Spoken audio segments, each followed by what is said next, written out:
So, we are going to start off today by pretending that both Grandview and Bexley are very, very large high schools. Okay? All right.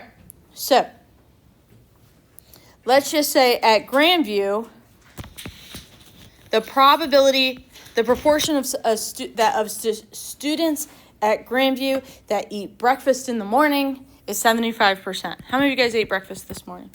Just see how close I was. All right. What's the favorite? Bagel? Cereal? What's cereal?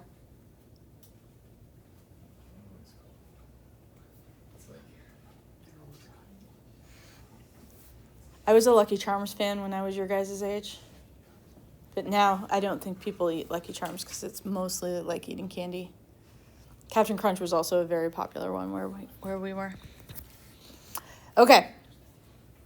And let's see. And then at Bexley, that true proportion is roughly 60%. Okay, so we have the P for Grandview and the P for Bexley. And so what we're going to do is Stork is going to take a random sample of 100 students. And the counselor at Bexley is going to take a random sample of 200 students. All right.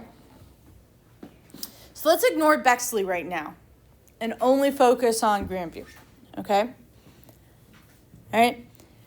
If each one of us took a different sample of 100 students from Grandview and we started making a graph of each of our separate P hats, are we going to have the exact same ones? No, because samples aren't perfect, okay? If we drew a graph of our P hats, would it be approximately normal? What would we need to do? We need to do NP and N1 minus P. And look, are both of those values greater than or equal to 10? Everybody good so far? So if I do that, so that would be 100 times 0.75, 100 times 0.25. You guys, with 100, we don't need to do it. Yeah? What do you guys think? Those are greater than or equal to 10. So we can say that the P hats for Grandview are approximately normal.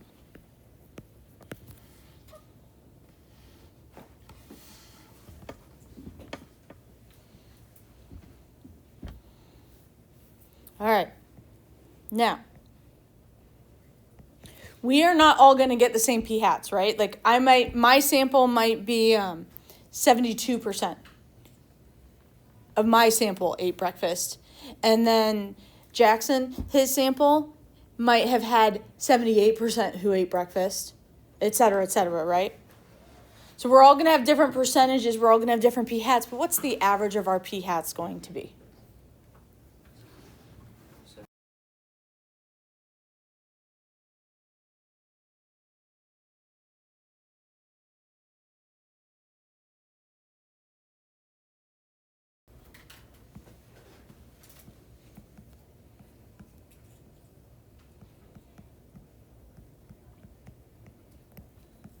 Again, that formula on your formula sheet, you'll never have to memorize it, ever. There's never going to be. You might end up doing so because you use it frequently enough. Yeah. You get it on the AP exam? Yes.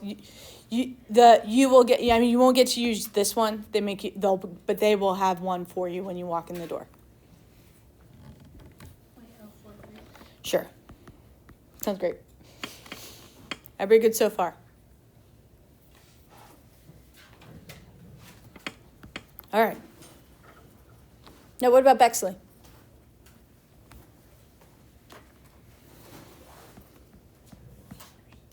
NP.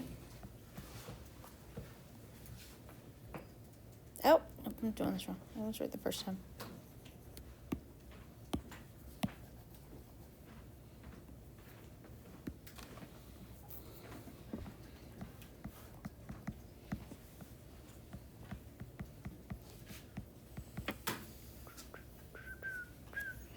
120 and 80, I think. Which, again, also greater than or equal to 12.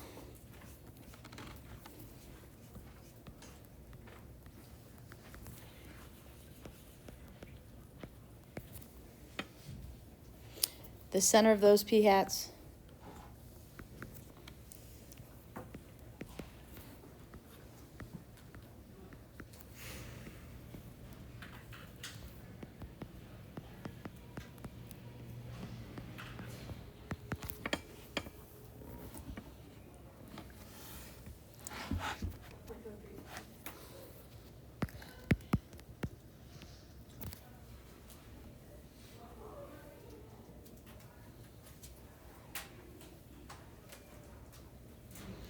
How are we feeling?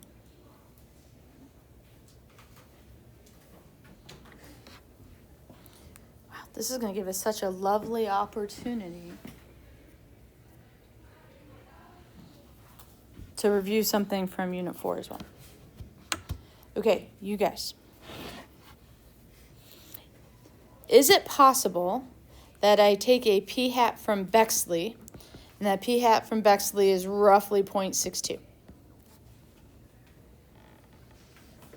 And likewise, I take my sample from Grandview, and my p-hat from Grandview is 0.73. Does that feel pretty reasonable given the scope of what we got here, yeah? And if I asked you to compare those two, we might say, oh, more Grandview kids ate breakfast, and in fact, how much more? We would maybe compare them and say 11% more of the sample in Grandview. Are you guys with me? So in reality, we would be doing... We're going to do p-hat Grandview minus p-hat Bexley. Like, we want to compare Grandview and Bexley. By the way, what kind of variable is did somebody eat breakfast or not? Categorical. It is categorical, so categorical variables go with p-hats. P and p-hat. We describe categorical variables with percentages. Okay. All right, so let's think about this for a second. So here's what we know about Grandview. Normally distributed.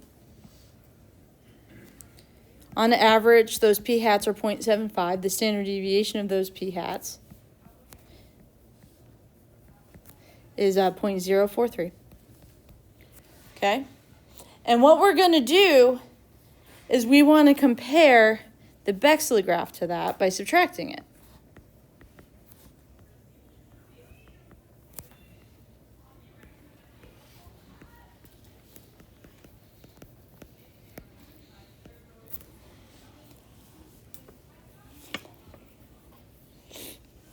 Do you guys remember subtracting distributions?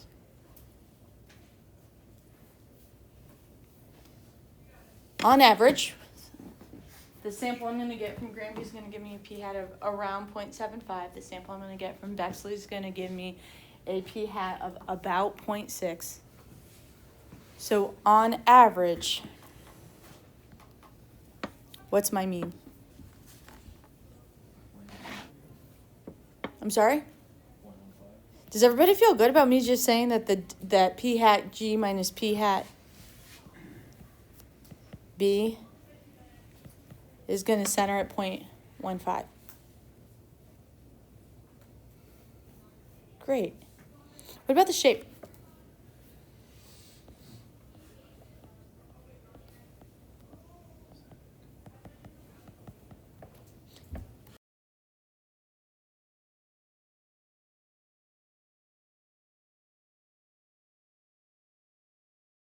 If my two parent ones are normal,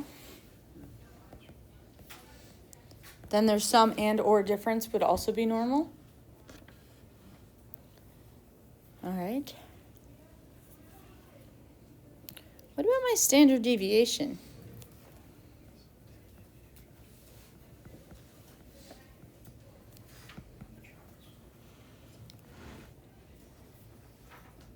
Do you guys remember what we did with standard deviation when we were subtracting two variables? Yeah, you square them. You like put the square root over and underneath the square root and add them. We kind of called it that weird, like, Pythagorean theorem of statistics. Do you guys remember doing this?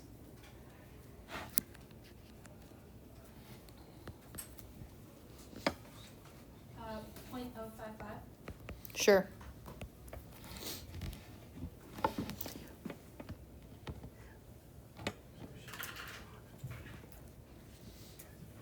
How we feeling? So, I want to kind of go through and kind of make some sense out of this in a bigger perspective here. Where did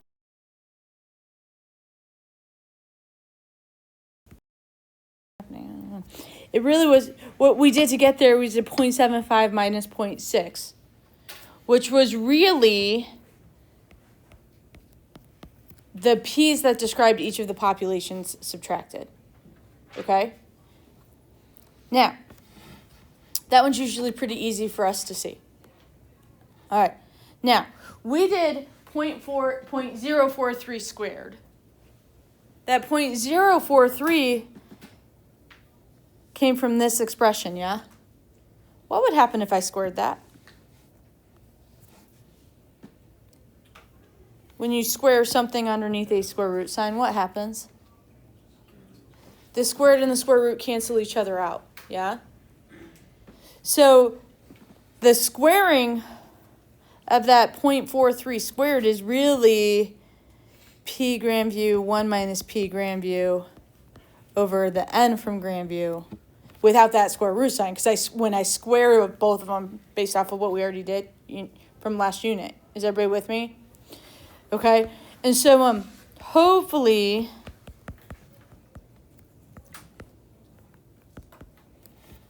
we can kind of see where the standard deviation formula comes from, which you can also see right here in your formula sheet. Okay, it's the same idea. Okay?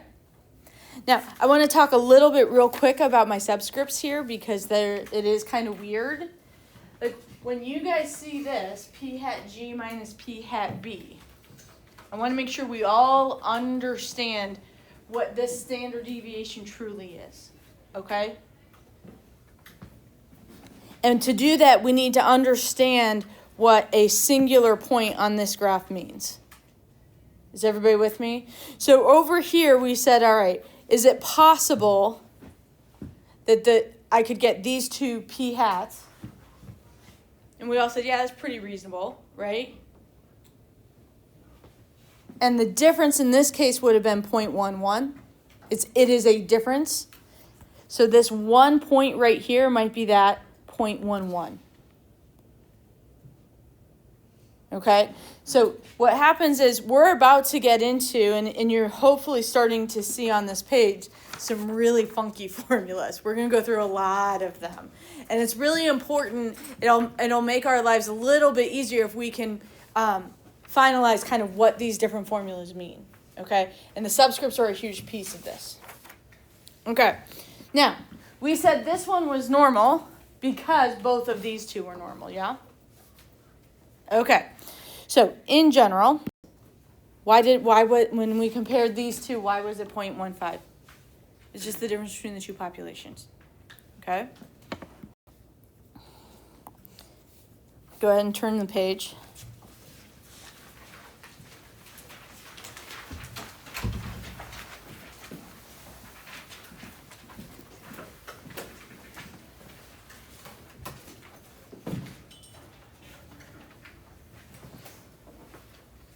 So some general rules for p hat 1 and p hat 2. Okay? That combined distribution was normal because both of the initial ones were normal, and both of those were normal because of the np and 1 minus p. Okay? So, for attribution, one of the things I want you guys to do is know when is each of these different ones approximately normal. Okay? So, when I have two different p's, therefore I have distributions of two different p hats, that distribution will be approximately normal if, and essentially, it's the exact same normal condition as this one, is when it's just a singular p hat. It's just, since you have two samples, you have to do it for both samples.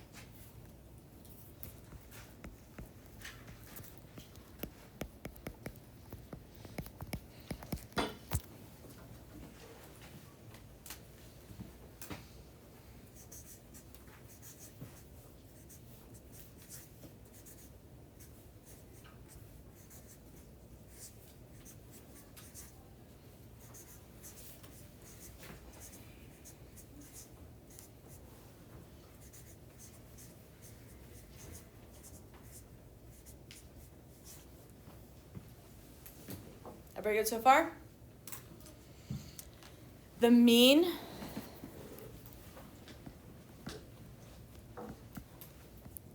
of my differences between two samples, okay? Again, so one data value on this sampling distribution, one observation is actually the difference between two different sample proportions, okay? Is the difference between the two population proportions. In other words, you guys,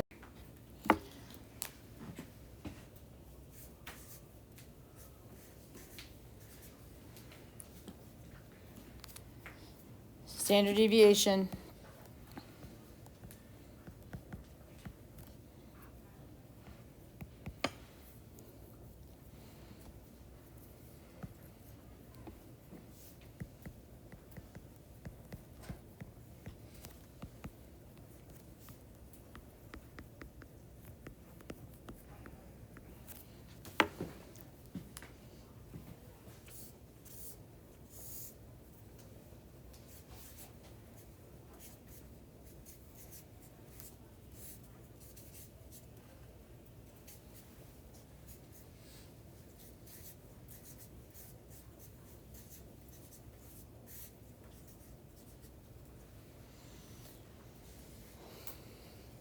everybody good so far? Now, again, on the formula, or on the AP exam, on my tests, these two things will be made available to you. This will not. Is everybody good? I am comfortable, given how rushed we kind of are on Unit 5. I will leave these up for the Unit 5 test. That's why I'm creating each of these posters. All the P ones will be up on this side, all the X bar ones, which will start next, after we're done with this section. Okay, the formulas are there, the normal rules are not. Okay, so for the Unit 5 test, I will give you the rules for the normal posted in the classroom. Okay? After the Unit 5 test, I will not. So at some point, you need to learn them. But I promise you, by the end of Unit 6 and 7, you'll know them. Because we'll do them every day, over and over and over again. Everybody good? All right. So let's do a quick example. And then I think, so you guys, here's what we're going to go through these examples. Then we'll take a 5-minute break. And then we'll come back and do the X bars. Okay?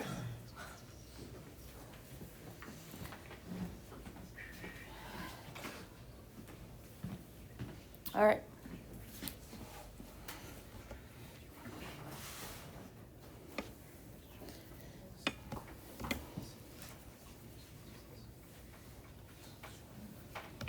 Meister estimates that 80% of AP statistics students complete work that she assigns outside of class, while Turner estimates 72% of calculus students. Did I do this again? I did this again. Man. Everybody good so far? So, what do we know already?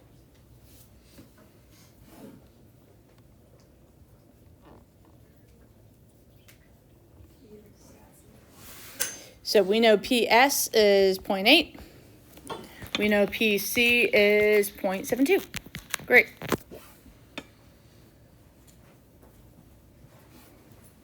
We know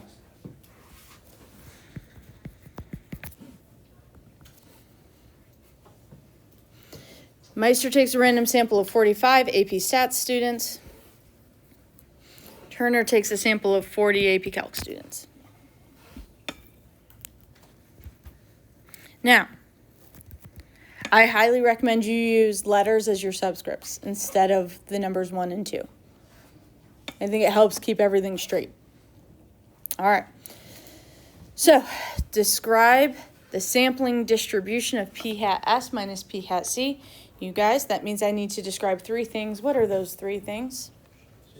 Shape, center, and spread.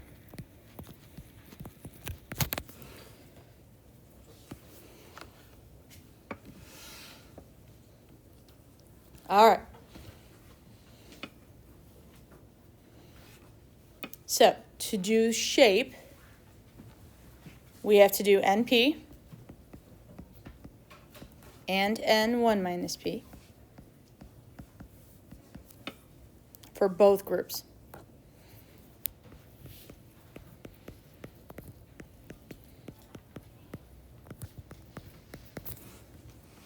And I screwed up writing this question. You guys, what is 0.8 times 45?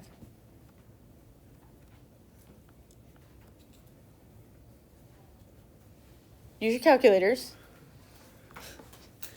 You're also always allowed to use those. Yeah, that's not necessarily. What is it? 20, 36?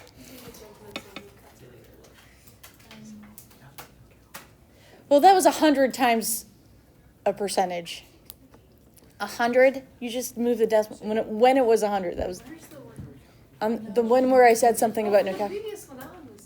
Yeah. No, I would use a calculator. I probably wouldn't use a calculator for this, but you guys, can you guys see now how Ms. Meister screwed up writing this question? What needs to happen for this to be approximately normal? Both of those values have to be greater than or equal to 10. They're not. You guys see what I'm saying? And that was not my intention. We're going to pretend that 9 is greater than or equal to 10, okay? It's not. It's not. Okay? And there are some older stats textbooks say 5 instead of 10. So we're going to let it slide. What's the significance of 10 versus 5? Or is it too complicated? It's not too complicated. It's like that's just kind of what ends up working. Okay. That's my best solution to that. That's kind of what ends up working. And then if we do that over here, let's see, 40 times 0.72. Like I don't know this one. They both work. Yeah, it's probably like 11.9. The bottom was 11.2. The bottom's 11.2. I'm pretty sure. Yeah. Oh, then this one's definitely 28.9. Yeah. Yeah, that's what I said.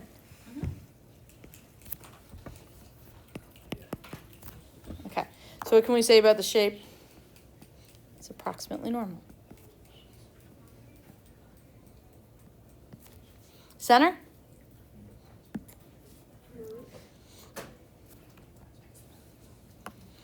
What I would expect is that you say the center of P hat S minus P hat C.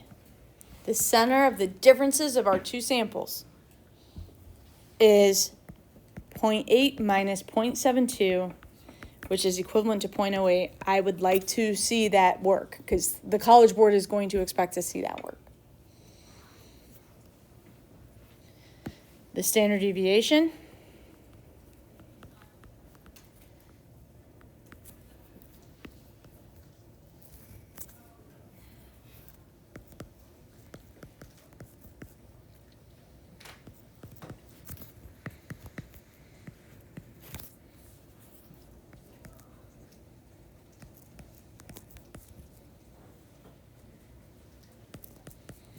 Filling into that standard deviation formula, again, it's right here. You don't need to memorize that formula. It's here. This is where you guys will start using this formula sheet a lot starting units 5 and 6 and 7. Okay. 9. 3 if you round up, I guess.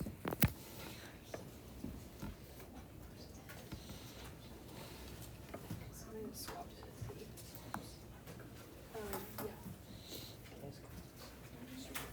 Yeah, you did. Okay. So 45. It should be 8. Okay. Yeah, just All right, so, y'all, what is the probability that we take two samples and their difference is less than negative 0.05? First of all, is it possible that you could get a difference of negative 0.05? What would that mean in context? If P hat S minus P hat C is equal to negative 0.05, what would that mean? C is greater than By? 25. By 5%. Right? So an example could be like, this is 75 and this is 80. Yeah? That Everybody with me? Okay.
And if you need, well, we'll leave it at that.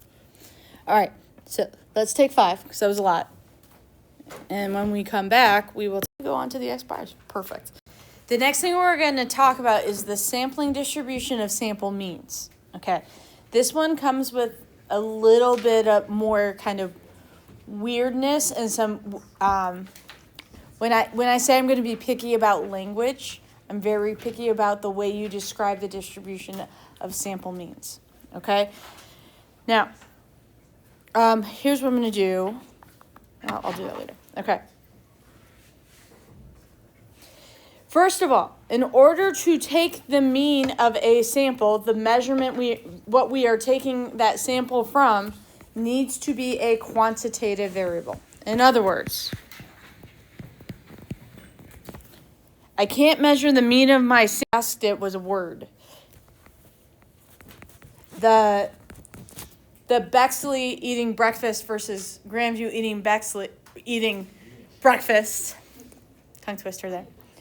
You guys, let's say you guys were my sample from Grandview. Could I find your average eating breakfast that morning?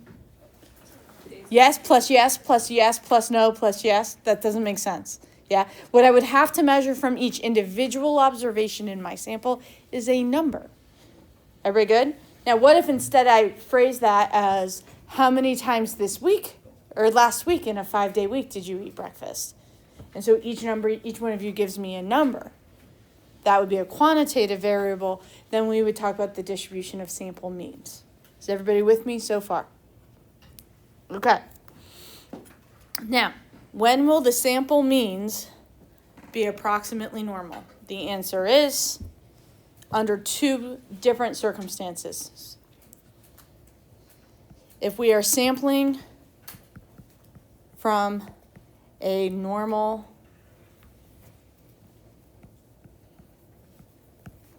might argue or symmetric population. We have one quite small flaw with that. Very rarely do we know any information about our population when we take our sample.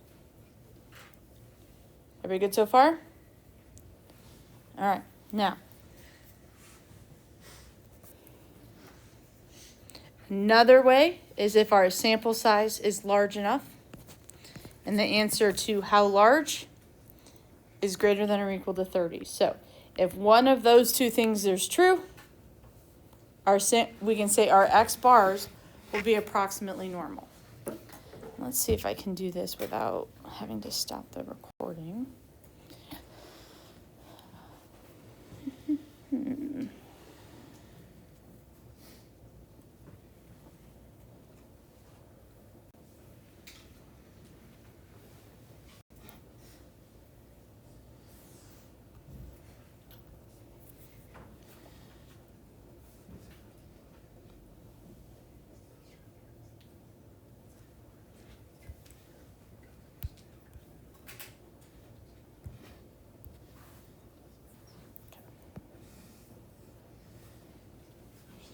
Okay, so to show you guys this, I'm going to go to stat key, which can be found at lock. You guys don't need to write this part down.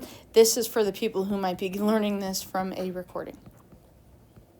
Okay, so they could follow along with the recording. I'm just saying that, right? Okay, all right. So, what I'm going to do is I'm going to pick where it says sampling distributions mean. Let's kind of do this. All right. So this is just a special website that Applet that kind of helps us visualize what's going on when we take samples. Is everybody with me? Okay, so what you guys can see for right now, this is the salaries from, I'm assuming, Major League Baseball in 2019. This is described here. Is anybody shocked to see this population? This, by the way, is all the salaries of all the baseball players in Major League Baseball in 2019. Is anybody shocked at the shape of this distribution? That strong right skew, that's what you'd expect. A few players making a very, very large amount of money. And most players, when I say not making as much, 4.5 million is still a lot of money, you guys. But you guys catch my drift here, yeah? Most of the players are in the lower salary range with a few high, really, really high ones. Everybody good? Okay. And based on what you can see on the screen right now, we've got this n equals 10. We're going to take a sample size that has 10 values in it. Is everybody still okay with what's going on? What do you guys expect to see when I take a sample? We're expecting our sample to be skewed to the right. Everybody, does that feel okay? All right, so I'm going to go ahead and click on taking one sample. I'm going to generate one sample. And we will see that exact sample right here. Is everybody good? It's almost hard to tell that it's skewed right. Looks like we have one kind of high and a whole bunch of low ones, but it's such a small sample we almost can't see it. Is everybody good? And the mean of that sample is 3.014. That's this dot right here. Everybody good? And when you look at this sample, does this sample feel representative of our population?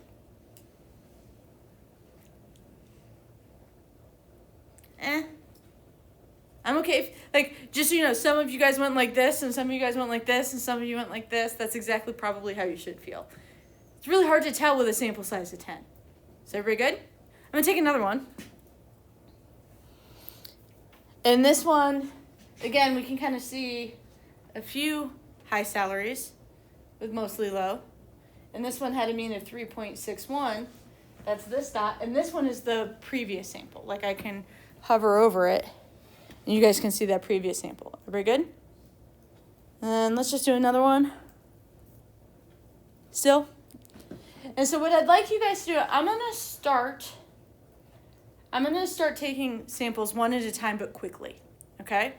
And here's what I want you guys to do. Everybody on this side of the room. Okay? All I want you to do is look at the shape of this sample. Okay? And think through how does the shape of this sample match the population? Everybody good? If you are on this side of the room, everybody good? I would like you to watch the mean of my sample. What happens to this arrow? Everybody good? We all understand what I'm asking you to do. So you guys are looking at shape, you guys are looking at center. Everybody good? Okay.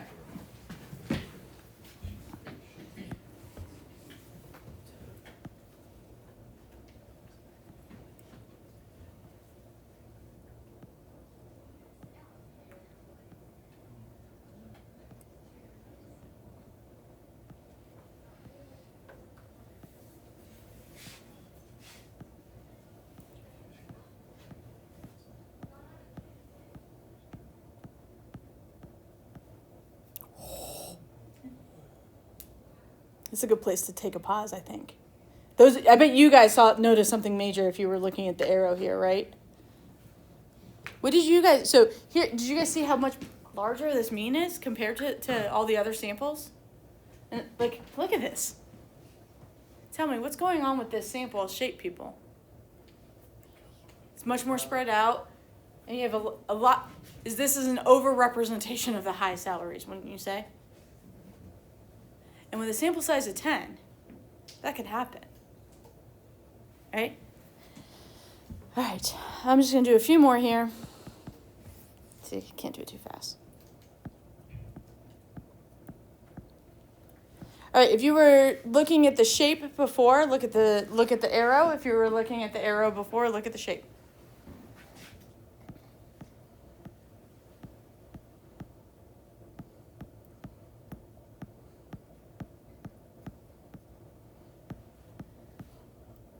Most of the time, we're good.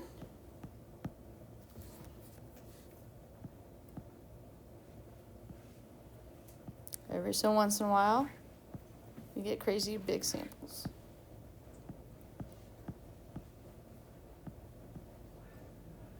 Everybody good?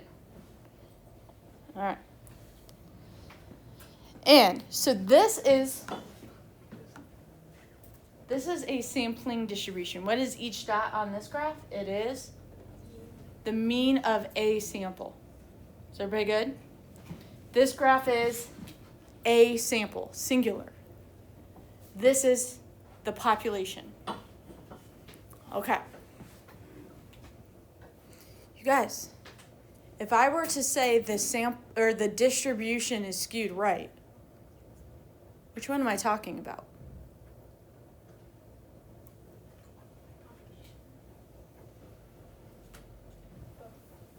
All of them are skewed right.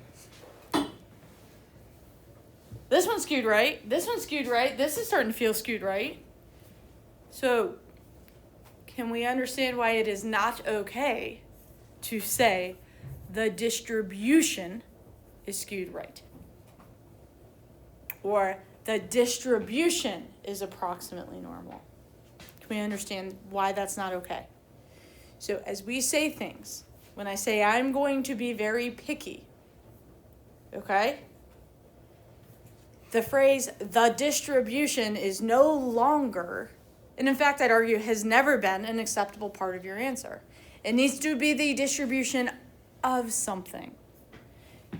And if you say the distribution of the sample, you are talking about this. And if you say this sampling distribution, you're talking about this one. So you guys see what I'm saying there? Okay, so I am going to be incredibly picky about how you describe things. The more picky I am early, the less picky I will have to be later. That's why I'm doing it this way, okay? All right, now, just so we can get a feel, this was a sample. My population is clearly not normal here. Do you guys see how my sampling distribution is not normal? We see how skewed right it is. Okay, now, we said if our sample size got big enough, the sampling distribution will start to approach normal. In fact, we called that, last week we called it the central limit theorem. As n increases, my sampling distribution gets closer and closer and closer to normal. So let's look at this. If I change my sample size to a larger sample size, I'm going to use, just for emphasis, let's do 50. That's not a 0. Okay, and again, I'm gonna do these one at a time. I want you guys to look at both the shape and the arrow here. You ready? Shape, still pretty skewed right. Are we good? That one, still skewed right. Skewed right. Skewed right. Do you guys see how the samples are matching my population significantly better? I'm way, way less likely to get kind of one of those wacky, imbalanced samples with the larger sample size. Is everybody good? So the sample distribution, the distribution of the sample itself, is still skewed right. Is everybody good? All right, now, I'm going to go quickly. Watch the arrow. Remember how last time it was kind of jumping a lot? I want you to look at how much it jumps when we have a sample size that is so much larger.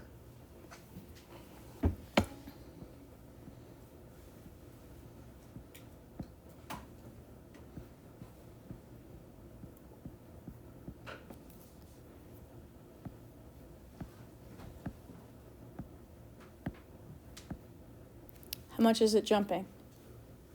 Not nearly as much, yeah? And that because our samples are all looking closer and closer and closer as good representations of our population. And in fact,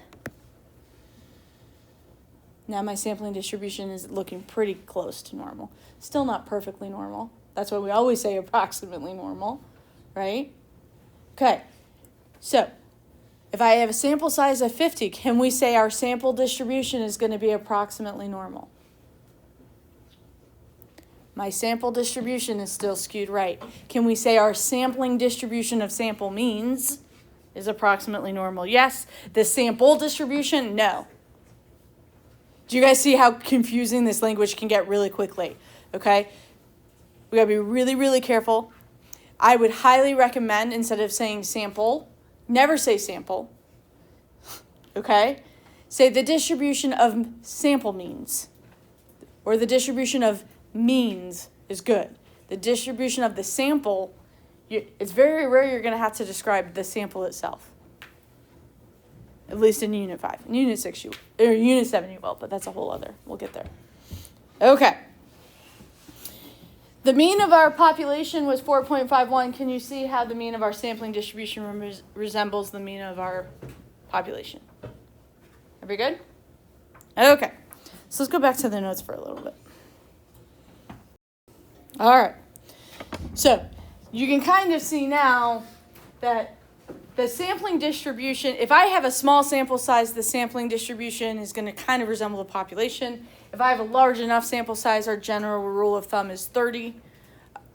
Then we can say the sampling distribution will be normal regardless. The mean of my sample means is the population mean.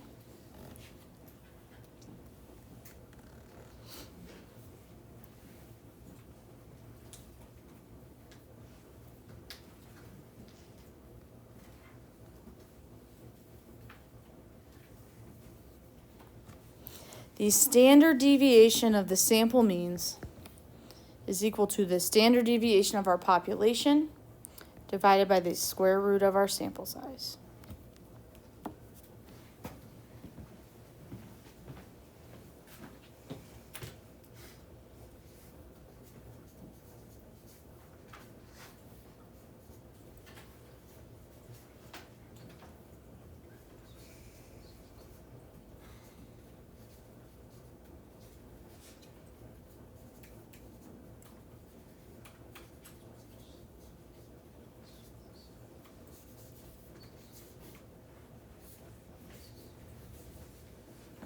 All right.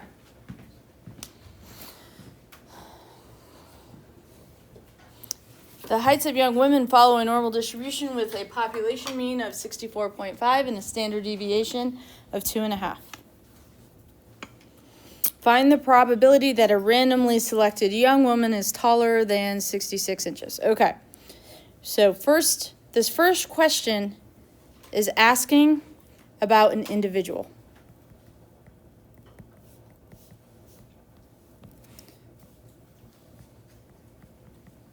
So as I go to work it, I need to use the standard deviation of the individuals, which is the 2.5. That 2.5 is describing individual women. Is everybody good so far? And I'm trying to find the probability that that one young woman is taller than 66 inches tall.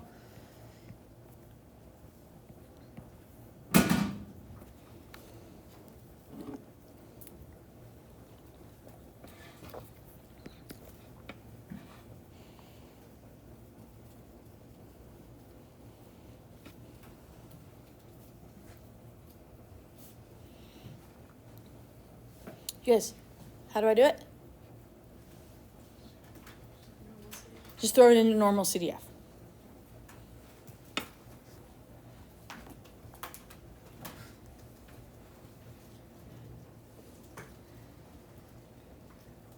Like 275 Sure. Sounds about right. Okay.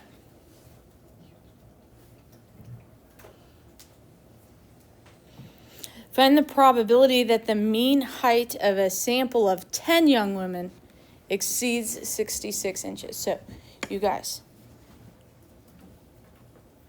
how would I put the mean height of a sample is bigger than 10 or is bigger than 66? What symbol do I use for the mean of a sample? I want to find not mu of x bar.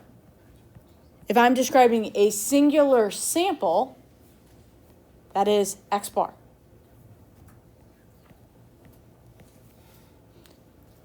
So far, that's all we got.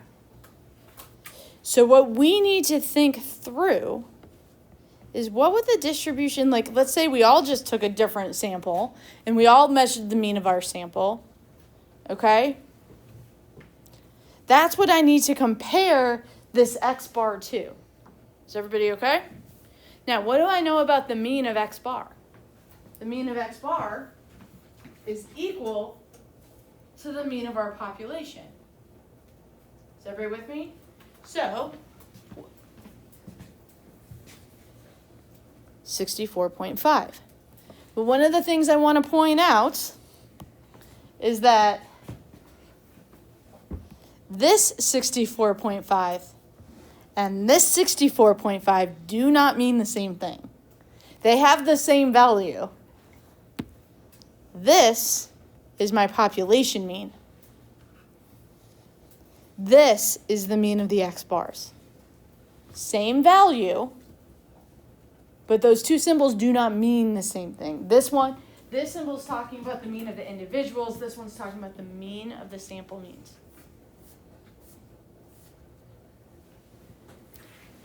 It's a lot. Okay.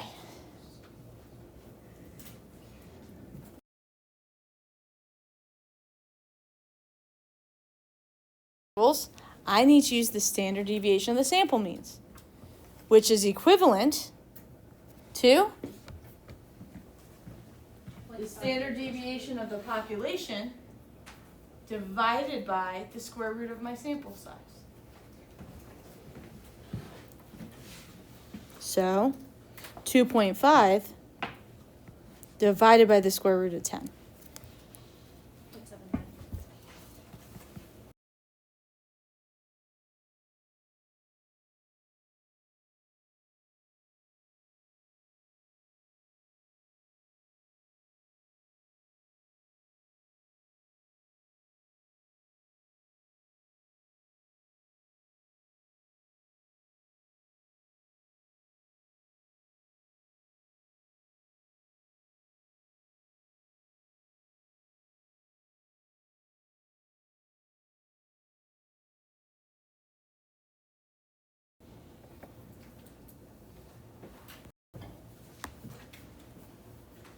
All right. Example, if what I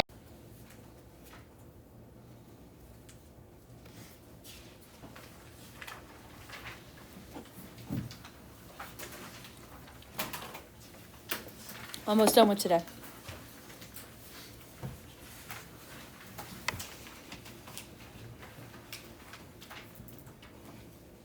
All right. You guys, this graph represents the time it takes a technician to fix or to do some preventative maintenance. You guys know, like an oil change in a car, but like on an air conditioning unit, okay? So as you guys look at this graph, and you're told that this is the overall times it takes to do this maintenance on this air conditioning unit. What is this graph telling you? Like, if you had to summarize this in a sentence, what would you say? Probably take less than an hour. Doesn't take, most of the time it takes less than an hour. Every once in a while, they get a tricky one. Is everybody good with that's how we might interpret this graph. Okay? Great. So, if I want to pick a singular point on this graph and say, what is the probability it takes more than an hour? How do I do it?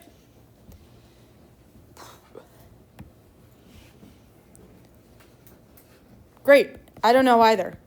Can't be done. Cannot be done. I got great news. Great news.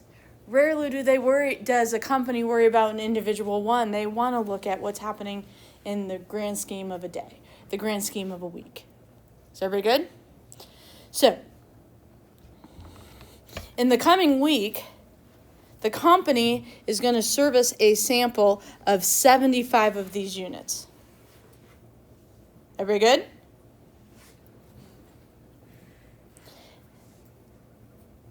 And they're going to give the technician an average time of 1.1 hours. Are we still feeling okay? Hold on. And so if I want to know, is that enough? I basically want to find out, well, if it's not enough, couldn't we say that the average time would be more than 1.1 hours? So how often would that happen? Is this okay? So I want to find a probability related to a sample mean. So I need to think through, what do I know about the distribution of sample means? Let's start with the shape. What can we say about the shape of the sample means? It's approximately normal. My sample size 75 greater than or equal to 30. We can say it's approximately normal. The mean of my x bars is equal to the mean of my population. On average, my sample means will be 1 hour long, since my population was 1 hour long on average. My standard deviation of my sample means will be my population standard deviation of 1 divided by the square root of my sample size.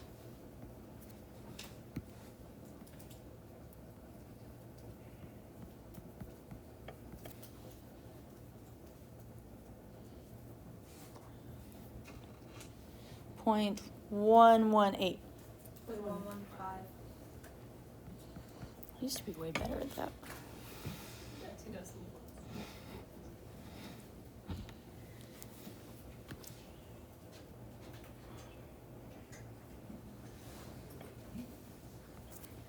So here are my sample means.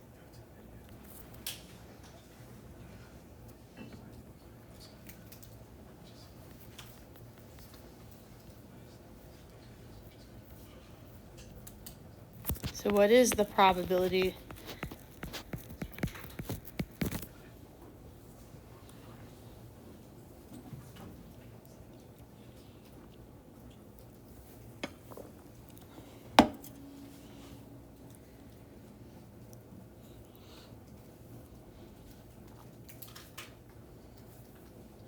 Like 192.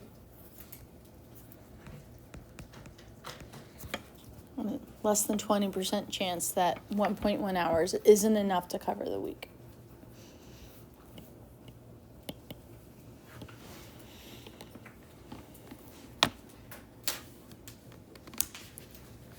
Feeling okay?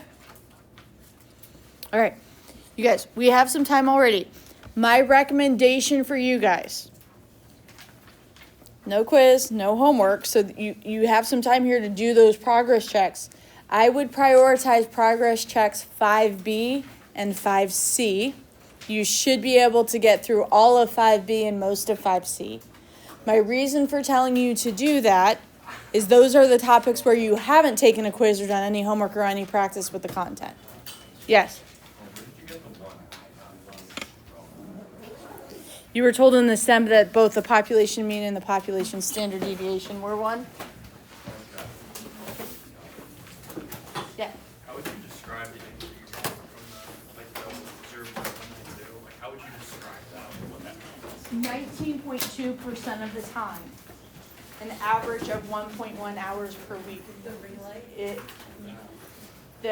will take the technician more than 1.1 hours per week. Oh, okay. Or more than 1.1 hours for a sample of 75. Okay.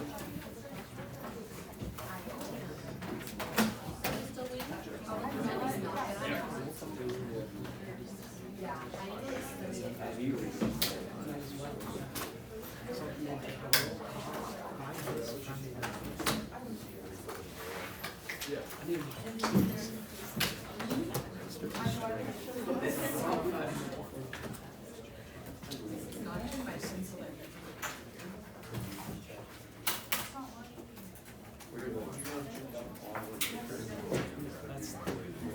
missed one.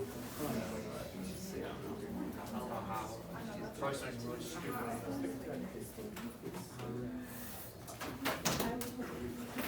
I definitely like what you got.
I wrote a connection, but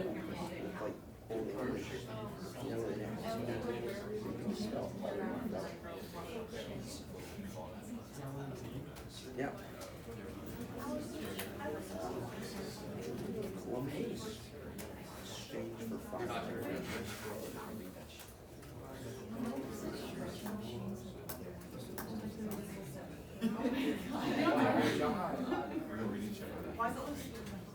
Yeah, I actually did it. Did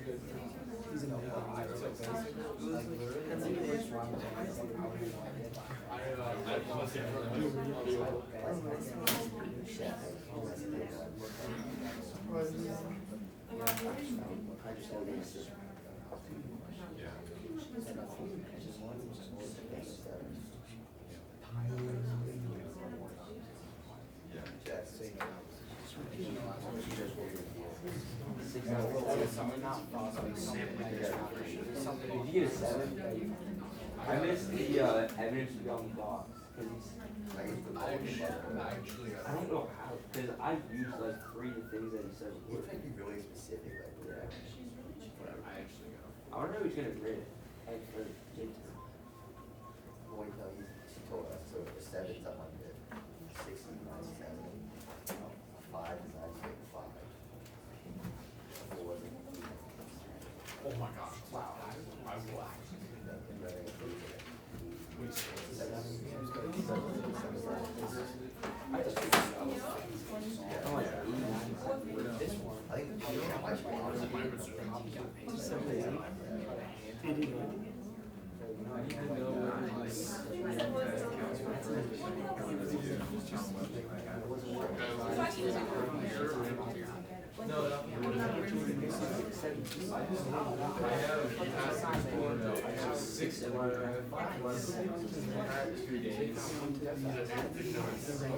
I have 3 pages to write for go. I have midterm. I have algebra test. I have a chem lab, a chem test. I have an ACT on Saturday. Just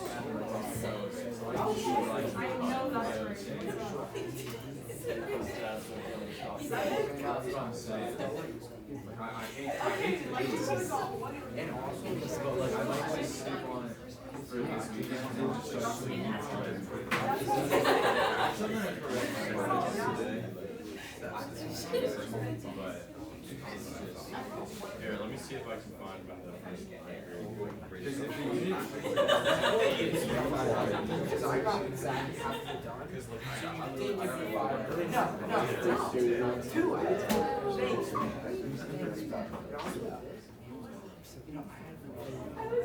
Wait,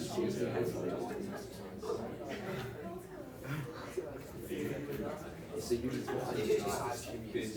And not even there, bro. You know you're not. You took over. Oh, it's over.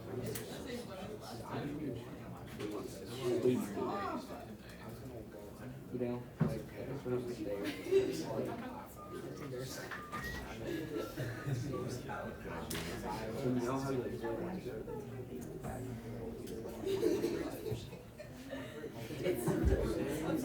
so really, like, his only plan was going to be right. So he had to like, go back and like, you get to see that. What is it before? So, without that, for like 6 years. Didn't have that.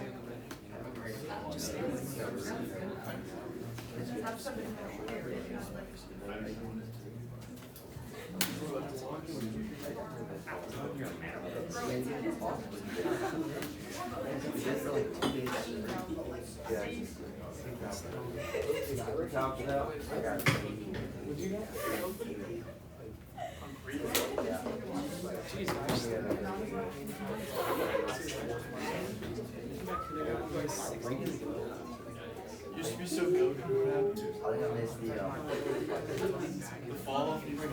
fall.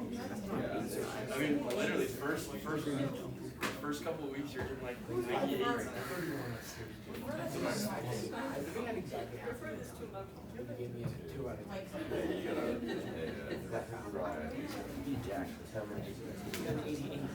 I got 97. I missed one.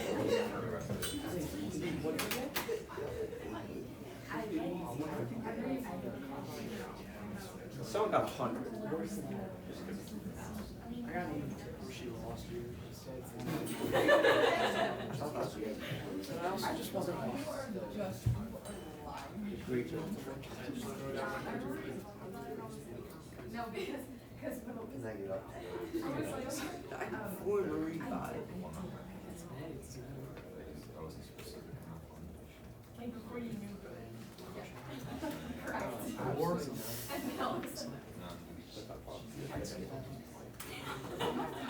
Shift starts in 4 hours. That's kind of nice. I don't think it's all there. They don't do that.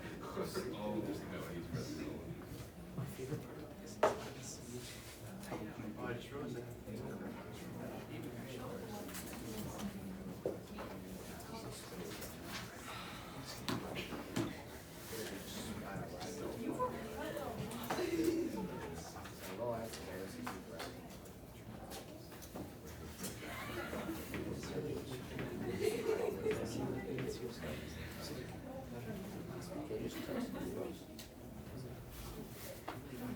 I have like message kids with one.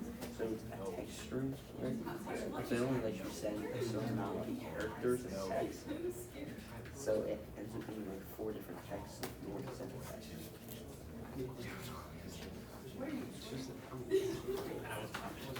Because we had square out. But I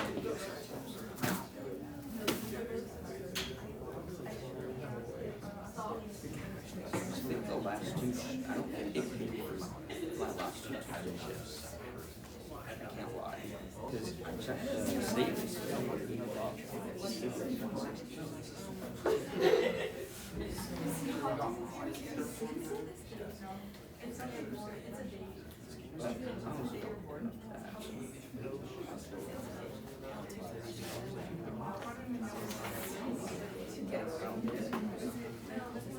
for a guy like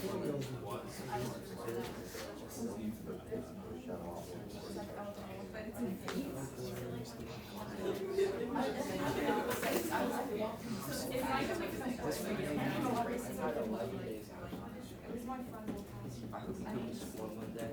That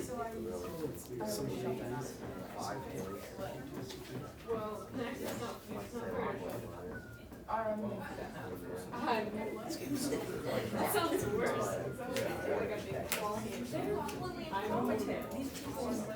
You're just not in a rush. So this week my hourly rate is like Not just like a snake. Oh, So like with it's like 1650 star.